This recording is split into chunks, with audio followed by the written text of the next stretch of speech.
There's a moment every rider knows. You're stopped at a red light, left hand resting on the clutch, left foot tucked under the shifter, the engine humming away underneath you. The light goes green and you do this little dance without even thinking about it. Clutch in, throttle on, clutch out, all at the same time. It's the thing that makes you a rider instead of a passenger. At least it used to be. Because within just a few short model years, that clutch lever could go from standard equipment to a thing you have to specifically ask for. Honda, BMW, Yamaha, and KTM, four of the biggest names in motorcycling, are all quietly racing to engineer it out of existence. And the strangest part of the whole story, riders are choosing it. This is the slow death of the manual motorcycle, and honestly, it's kind of heartbreaking. But this story doesn't really start with Honda's engineers or some strategy meeting in Tokyo. It starts with a feeling. Anybody who learned to ride remembers the first time they got it right.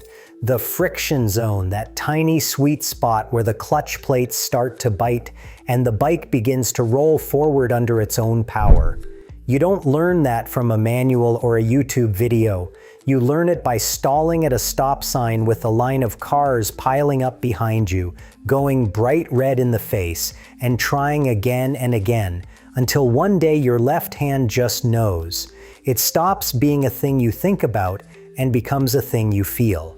That awkward, frustrating, beautiful process is basically a rite of passage. It's the toll you pay to join the club.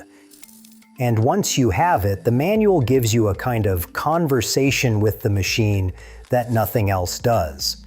Rolling through a set of mountain switchbacks, you are blipping the throttle on the downshift to match the revs, feeling the engine braking pull you into the corner, then squeezing the clutch and rolling on the power as the road opens back up. Your right hand on the throttle, your left hand on the clutch, your right foot on the rear brake, your left foot on the shifter. 4 limbs, 4 different jobs, all moving in harmony. It is the closest thing motorcycling has to playing an instrument.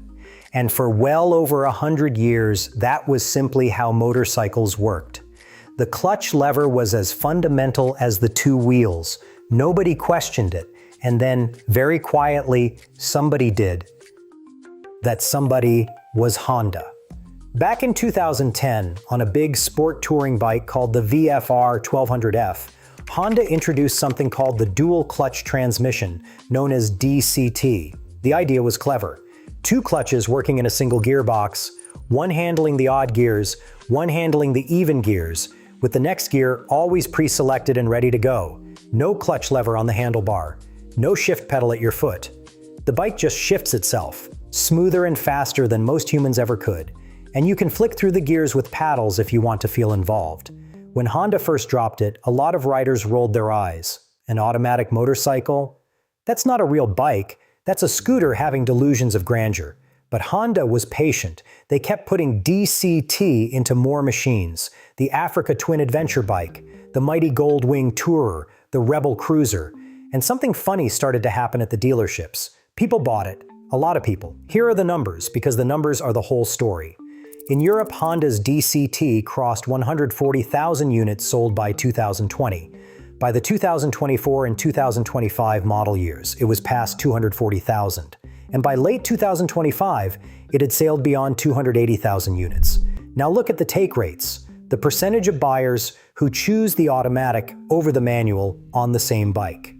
On the Goldwing, the Africa Twin, and the Rebel 1100 in the United States, Honda says around 70% of buyers now pick DCT.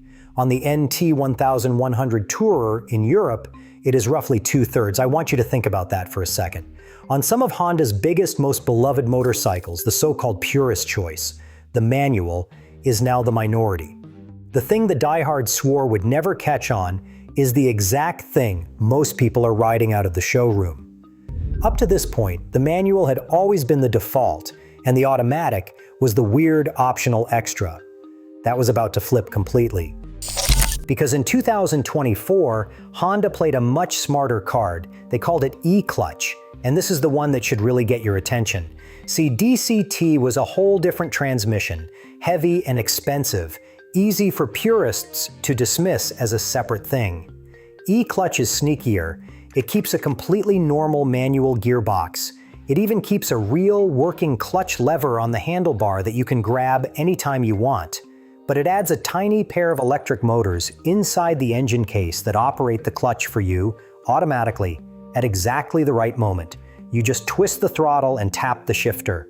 The bike never stalls, never lurches, and if you decide you want to pull the lever yourself, you just do, and the system steps right back in when you let go. It weighs around 2 kilograms compared to roughly 10 kilograms for the heavier DCT system. And the genius part is that it bolts onto engines Honda already builds, which means they can spread it across the entire lineup, fast. And spread it they did. Honda launched e-clutch in 2024 on the CB650R and the CBR650R. Then at the big EICMA show in late 2025, they went wide. For the 2026 model year, e-clutch landed on the CB750 Hornet, which became the first one with throttle-by-wire so it can automatically blip the throttle on downshifts for you. They added the Transalp adventure bike, the CB500 Hornet, the CBR500R, the NX500, and even a little Rebel 300 for new riders. That's around 9 e-clutch models across its global lineup, though the exact count depends on the market. And in the US, Honda basically folds it in at no extra charge. In Europe, it's a small option, around 100 pounds. Listen to how Honda's own people talk about it.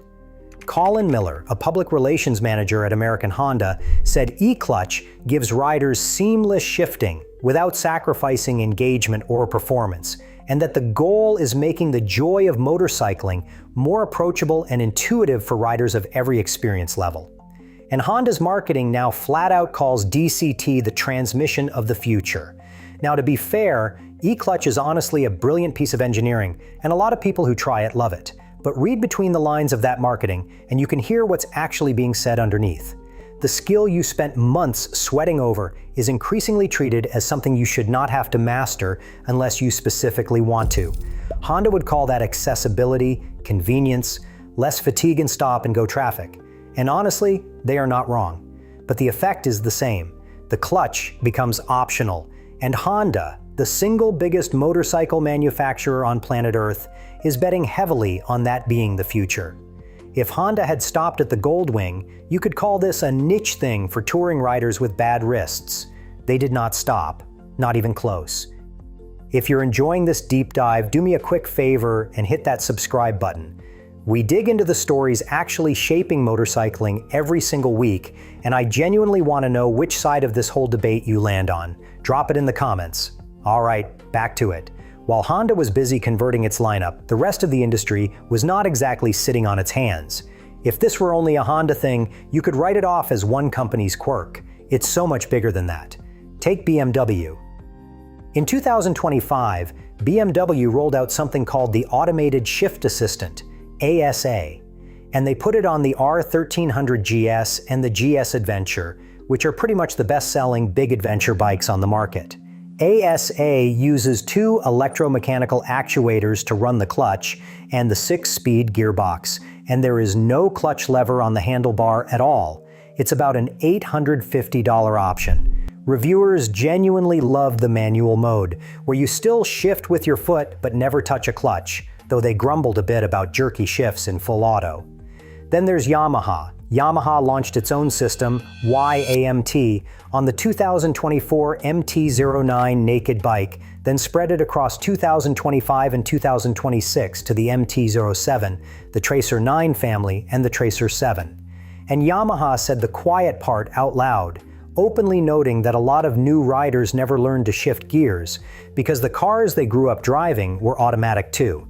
Even KTM joined in, putting an automated transmission on its big 1390 Super Adventure, arriving in North America in spring 2026, badged a 2027 model in the US, with shifts that fire in about 50 milliseconds, faster than your hand and foot could ever manage. So line them up: Honda, BMW, Yamaha, and KTM. 4 of the most influential names in premium motorcycling, all arriving at the same destination at the same time, completely independently. When the whole industry quietly decides all at once that the clutch lever is optional, that's not a coincidence, it's a signal. For a feature that riders supposedly love so much, an awful lot of very smart engineers are working very hard to take it away. So yeah, not great. But the actuators in the spec sheets are only half of this story. The clutch lever isn't dying because of one clever gadget. It's dying because of forces much bigger than any single motorcycle. The first force is the most uncomfortable one because it's about us, the riders. The average motorcyclist is getting old. In the United States, the median age of riders is now around 50 years old. Back in the mid-1980s, that number was 27. Let that gap do the math for you. The young riders who used to buy a cheap little manual bike, learn to feather a clutch in a parking lot, and slowly work their way up the ladder, they just aren't showing up in the same numbers anymore, and it shows in the sales. In 2025, new motorcycle and scooter sales in the US fell about 7.5%, down to roughly 486,000 machines.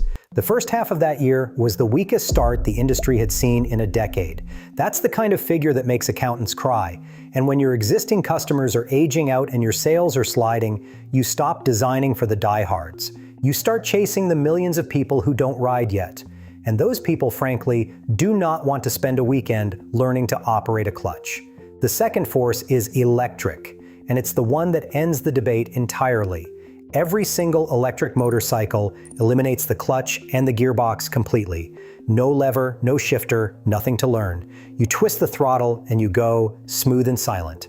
And electric 2- and 3-wheelers are now the most electrified part of the entire road transport world, though that growth is heavily concentrated in Asia, in China, India, and Southeast Asia. Worldwide, somewhere around 10 million of them were sold in just 2024. Honda alone has announced plans for 30 electric models and a target of 4 million electric 2-wheeler sales every year by 2030. Think about what that actually means. Millions upon millions of new riders are about to learn on machines that never had a clutch in the first place. For them, the friction zone won't be a faded memory. It'll be a thing they've literally never experienced. You can't mourn a skill you never knew existed. And the third force is the one that should genuinely send a chill down your spine, because we've already watched this exact movie play out somewhere else. The manual car. Look at what happened to the stick shift in the automotive world, because almost every rider also drives a car. In America, manual transmissions have made up less than 1% of new vehicles sold since 2021. 1%. Back in 1980, manuals were about a third of everything on the lot. In Europe, the share of premium cars sold with an automatic gearbox climbed from under a third in 2001 to a staggering 97% today. The manual car was never banned. There was no big dramatic funeral. It just quietly stopped being the default, and then, almost overnight, it nearly disappeared. And here's the gut punch. An entire generation is now growing up never once touching a clutch pedal, never learning to row their own gears, treating a car with 3 pedals like an exhibit in a museum. The motorcycle looks like it's a handful of years behind the car, heading down a lot of the same road. There's even a quiet rule in Europe nudging things along. In much of Europe, if you take your riding test on an automatic, your license gets restricted to automatics only. You'd think a rule like that would protect the manual, scaring people into learning the harder way. Except manufacturers have adapted to what new riders actually want, building automatic and semi-automatic versions of the smaller, license-friendly A2 bikes aimed squarely at beginners. So more and more people are learning on, testing on, and getting licensed on machines that never had a clutch lever to begin with. The very pipeline that used to mass-produce manual riders is being quietly retooled to produce automatic ones instead. So that's the case for the funeral. Aging riders, electric bikes, the ghost of the manual car, and a licensing system gently tilting the whole field. Laid out like that, it sounds pretty final. But before we start carving the headstone, there is a real other side to this, and it is actually good news if you love rowing your own gears. Because here is the thing, the doom and gloom misses. The manual motorcycle is losing its monopoly. That is not the same thing as disappearing, not even close. Right now, the overwhelming majority of motorcycles sold in North America still have a manual transmission. The industry does not publish an exact split, but it is not close. Sport bikes, dirt bikes, the entry-level machines, the stuff people actually learn and have fun on, are still overwhelmingly clutch and shift. And notice something sneaky about every one of these fancy new systems. Honda's e-clutch deliberately keeps a fully working clutch lever you can grab whenever the mood strikes. BMW, Yamaha, and KTM all kept a proper manual mode. Even the companies supposedly killing the manual cannot quite bring themselves to fully delete it. That tells you everything. They know exactly what riders value, and they are scared to take all of it away at once. And there is a roadmap for how this story probably ends, and the car world already drew it for us. When the manual collapsed in cars, it did not actually vanish into nothing. It transformed. It became the enthusiast's choice. The thing you specifically pay extra to have because you genuinely want it, and the diehards showed up in force. When Porsche offers a manual gearbox on the 911, around 83% of the buyers who can actually pick 3 pedals do exactly that. Subaru reported that nearly 80% of BRZ buyers and the overwhelming majority of WRX buyers chose the manual in 2024. Toyota's GR Corolla saw about 7 in 10 buyers row their own gears in 2025, the first year you could even get it as an automatic. The year before, when it was manual only, it was basically all of them. The people who wanted real engagement paid real money for engagement. The manual car did not die. It just stopped being for everyone and started being for the faithful. And that, almost certainly, is where the motorcycle is heading to. Not total extinction, demotion. From the default way every bike works to a deliberate, soulful choice you have to seek out and ask for. So let's go all the way back to that red light. Engine humming, left hand resting on the lever, that little dance you do without thinking. For more than a century, that was just what it meant to ride a motorcycle. Soon, it's going to be a choice. A box you tick on the order form. A thing you specifically request, while the brand new bike idling next to you just rolls silently away, smooth and effortless, the rider barely lifting a finger. And maybe that really is progress. It's easier, it's faster off the line, it's friendlier to newcomers, and in grinding stop-and-go city traffic, it's genuinely less exhausting and arguably safer. But something quiet gets lost when the hard part goes away. The friction zone taught you patience. The stall taught you a little humility. The clutch taught generations of riders that they were active participants in the thing. That the ride was something you took part in, not just something that happened to you. Take that layer away, and you still have a motorcycle. The relationship with the machine just becomes a little different. Whether that counts as progress or loss probably depends on what you value most. But it's not dead yet.